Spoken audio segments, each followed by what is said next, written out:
How to download Teamviewer in PC or laptop.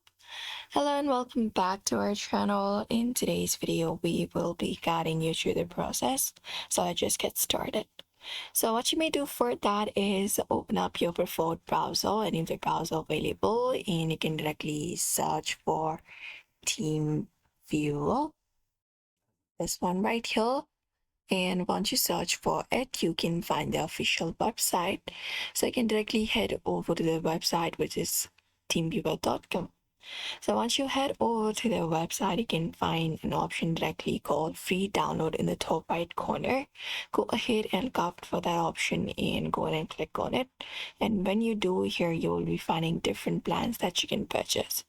So we have free, which is something you do not need to pay for. You can directly look out for this download now option and download it.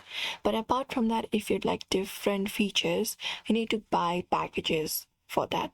So we have this monthly package, weekly package, and monthly package, I guess. So you can just go ahead and look out for the package available with different features available within them, and look out for buy now option and download it. But if you'd like to download the free version, you can look out for this download now option. Head over to it and directly find this option called download Teamviewer. Now just go ahead and click on this option, and once you click on it, it will start downloading. Once the file is completely downloaded, you can just go ahead and install it on your device, and you can just go ahead and set it up and access the application. So this is how you download TeamViewer in your laptop or PC. So I hope this information was helpful. Give it a thumbs up and subscribe for more tips and tutorials.